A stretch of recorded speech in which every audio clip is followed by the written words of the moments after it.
No, General Esperon, good to see you, sir. And yung mga hindi ko nabanggit, sa susunod na pagkikita natin. Baka nagtataka kayo, tumahimik ako eh. Tumahimik ako pagkatapos ng midterm elections. Kasi, wala, talo si Marcos sa Davao eh. Nagpahinga lang ako. Kailangan ko magpahinga kasi 2 taon kaming binanatan doon sa Davao. Yung ginawa ni Bangag, alam nyo na yung ayuda, yun naman yung paraan nila. That was a form of indirect vote buying prior to the campaign period. Yun talaga yun. Yung ginamit niya, so sinabi ko naman sa mga taga Davao, tanggapin nyo lang. Total, buwis nyo man yan. Yung nagsikap dyan, para may pera yung gobyerno, pera nyo rin yung kinukuha nyo. Hindi yan galing sa kanya. Pero yung mga taga-Davao matatalino na, they are intelligent voters. Akala kasi, yung claim ng mga kalaban, na kami mga Duterte daw, mga authoritarian, yun, mamatay tao, kaya takot lahat. 2 million, matatakot namin yun. Di bukas patay na kami. Kung takutin namin 2 million na yan. It is a very highly democratic city, actually. Pagka pumunta kayo. That is why, awa ng Diyos, pasalamat ako, sa Davao ako naging mayor kasi ang mga tao dyan, alam nila anong gagawin nila at mahal nila yung lugar nila. Kaya kahit pinahihirapan kami, kailangan politika. Tapos, Marcos lang. Alam naman natin sa tatay pa lang yan. Kawatan na!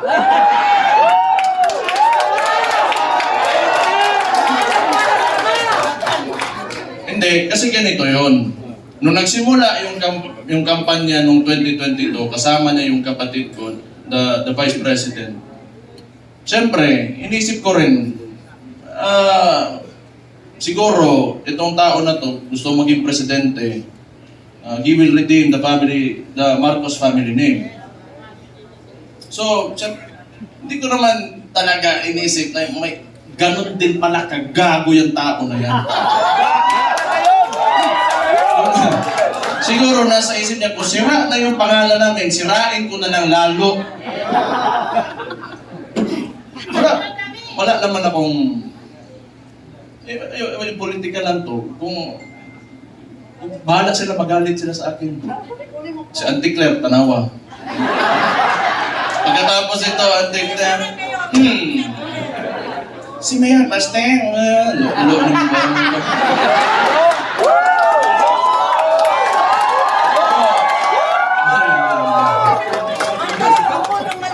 Nagpahinga lang ako. Kasi before the midterm elections,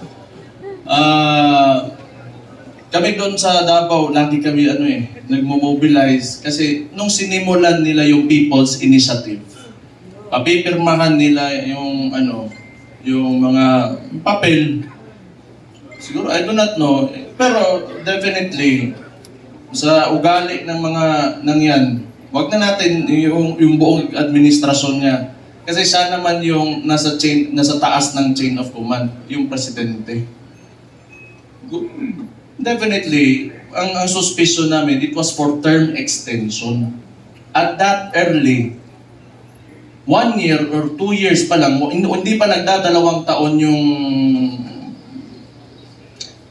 termino niya, may pa-people's initiative. Parang plebiscite yan doon na nag-gather lang ng mga tao, pinataas yung kamay, o sige, maging diktador na tayo, maging authoritarian regime tayo for 27 years.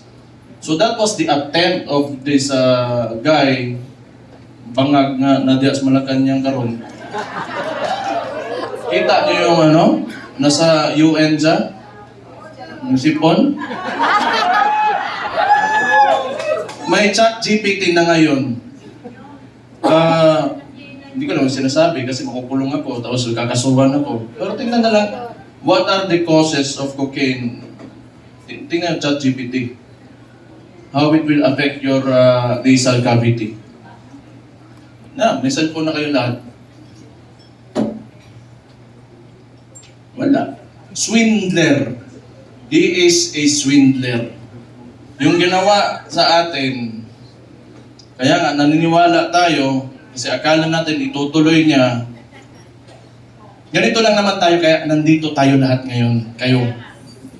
Marami tayong parallel groups. Nilapitan ako ni Sir Mike Defensor, pati ni Speaker Bebot. Na nakita ko sila pagdating nila doon sa bahay ko, patay, problema na po niya. Hindi, nagpahinga lang ako kasi grabe yung Pero ang akala nila, tumigil na tayo. Hindi pa tayo tumigil. Lumakas pa. Anong gusto nila? Lalabasin lahat ng ginawa nila. Tingnan mo katangahan nito ni Bangag. Siya nagbukas ng usapin ng flood control na may mga ghost project. Kaya ako tumahimik talaga. Kasi hinayaan ko na mag-self-destruct yung gago na yan. Kasi alam kong sasabog sa mukha niya yan. Because, unang-una sa lahat, pag ikaw eksekutibo, you cannot point at someone else for the mistakes of your administration. Responsibilidad mo yan, ibig sabihin, either hindi ka nag-iisip o kulang ka sa pag-iisip o hindi mo talaga gusto yung trabaho mo.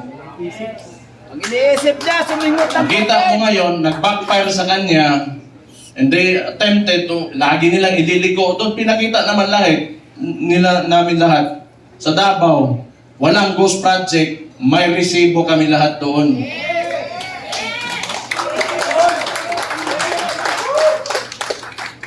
Tingnan nyo, anong resulta ng ginawa nila? Kasi tinawag na natin yan, yung 2024 is the most corrupt budget or the 2025, yung sinabi ni Sid Ungab nung panahon. Hindi, lahat yan kasi sayo ng opo eh. The most corrupt. Bakit di sila makakilos ngayon na tumaas yung presyo ng langis? Walang pera. nasa balita! Bakit di nila kaya babaan yung VAT, yung panawagan ni Leandro Libiste? Di nila kaya kasi wala nang sila nanakawin pa. Walang balita doon! Alam nyo, hindi naman talaga perfecto kahit saan ka pumunta sa buong mundo.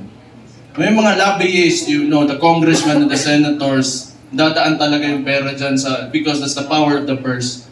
Lobbying and all of that. Pero this kind, the estimated loss to corruption, umaabot na sa trillion. It doesn't make sense anymore. Saan mo pa gagastusin yung pera na yan kung nasa bulsa mo yan? For what? Magkano ba gusto mong yung kanin mo, gusto mo tag 200 pesos per kilo? Gusto mo yung pinakamasarap na pagkain, pinakamasarap na steak? Ano ba gusto mo sa buhay mo? Yan mga yan, mayayaman na yan. Hindi pa sila nagkukontento. Hindi na lang maawa ba? Kita nyo yung mga matatanda na mamalingki sa umaga, magdadala ng bayong, tapos pahihirapan mo pa, ngayon tumataas presyo ng lahat. Hindi siya nakatingin sa pangkaraniwang Pilipino, ano ang buhay ng Pilipino. Tapos itong gago na to, patay na buwan eh. Gusto ko ba yan? Pag-initan nila ako. Para naman, nagpahinga lang ako. Balik na naman tayo, patay na naman sila sa atin.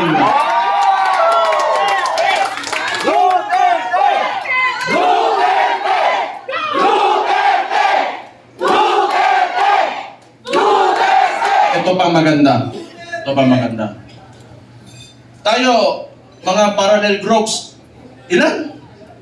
Pila to ka buok? 600 parallel groups. Anong sinabi ng Vice Presidente? siya ay tatakbong presidente, kumilos na tayong lahat.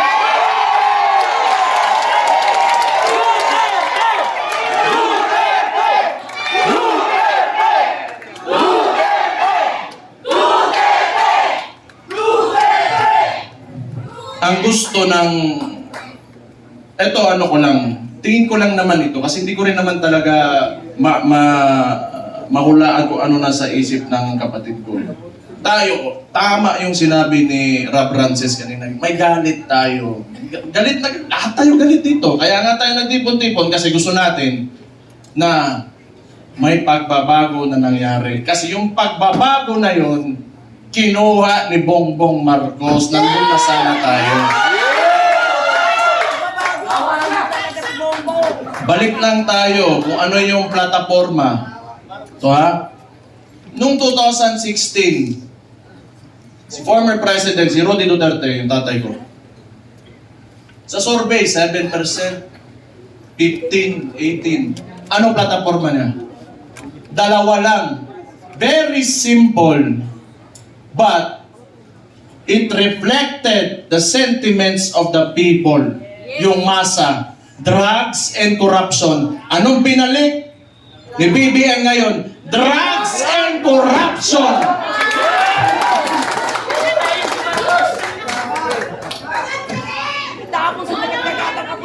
Sabi ng kapatid niya, hindi ako yun ha. O safe na ba ako, attorney? Sabi ng kapatid niya eh, hindi ako nasabi nun eh, di ba? Na-addict daw yung kapatid na ang... Maulagin na ba?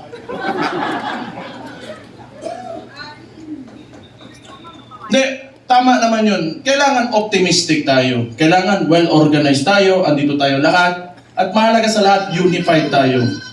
Yung may mga differences tayo kasi lahat tayo mayayabang eh. May mga ugali yung mga DDS eh. Diba? Oh. Kalimutan muna natin yun. Dalawa, ang bugiro ng mga buwang.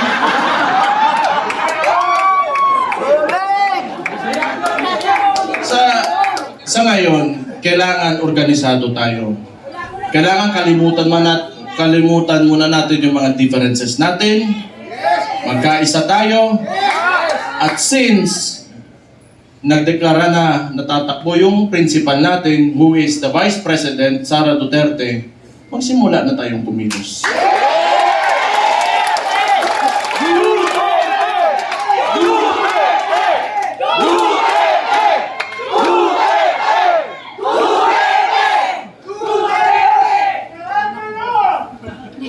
Una, hindi atin ang mainstream media. Yan ang pinakamalaking, pero wala naman din maniwala na sila nila ngayon. Actually, if you are biased ka towards the article or the headline, you will support that headline. Yung ano lang, traditionally, sanay kasi yung Pilipino na, or yung, not really the Filipinos only, but the entire world, they look up to the mainstream media kasi yun yung historically, yun talaga yung ginagamit na source of information. But we all know na it can be manipulated, and it is very well manipulated by... No, I do not blame them. May iba lang talaga na talagang rabid na anti-Duterte na mga tulad ng Rappler. Pero yung iba kasi talaga, wala yan. Matatakot talaga yan sa gobyerno. Kasi yung gobyerno, yung negosyo mo, lalapitan ka lang yan. Lalapitan ka lang ng BIR, ng ipapasarado ka, takutin ka. I know this because a lot of individuals in Davao, businessmen, were even afraid to come near me. Kasi pag manalaman ng administrasyon na yan, ni Bangag, ika-cut off, pahihirapan, gamitin yun. The bureaucracies of government have been weaponized by this administration. So intindihin na natin yun. Intindihin na natin yun. What we can do is, we go back to the roots. We campaign for our candidate. wala rin naman tayo, kasi hindi rin naman tayo papansinin ng mga mainstream media because, you know, lahat, masang Pilipino man tayo. So we do what we do best. 2016, anong ginawa nyo? Walang campaign materials na mabibigay yung tatay ko. Anong ginawa nyo? Kayo gumawa sa sako. Then this will be 2016 all over again. Let's reclaim the country and give it back to the people.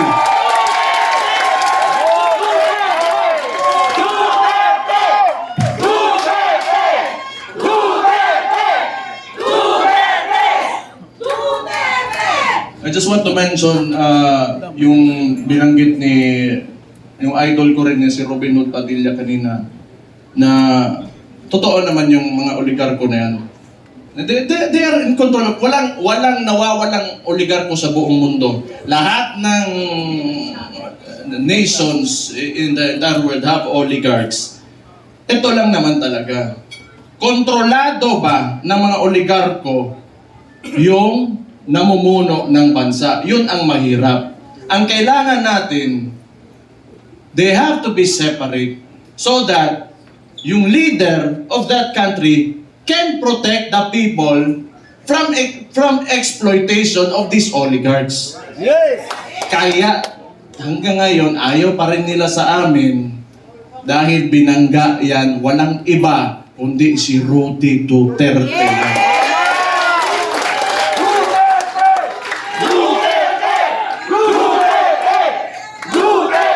So siguro naman yan, nag-declare na yung kapatid ko and we're going into the 2028 elections.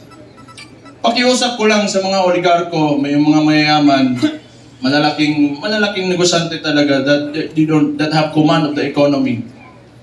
Maawa naman kayo sa mga tao. Maawa naman kayo sa mga tao. Give this country a chance na sumarap din ang buhay ng yung mga naglalakad lang sa daan na walang mga sasakyan. Yung sinabi ko kanina, it really breaks my heart, you know, yung living conditions ng tao ngayon. Sometimes, you know, it makes life harder to live seeing this. Sa totoo lang. You know, I am guilty because I have may bahay ako, sementado, nasa loob ng subdivision. It makes me feel so bad that the other Filipinos, my countrymen, have to suffer.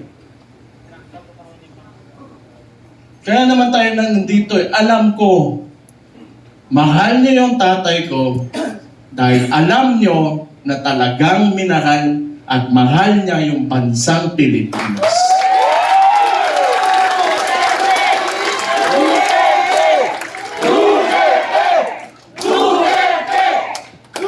We have to, you know,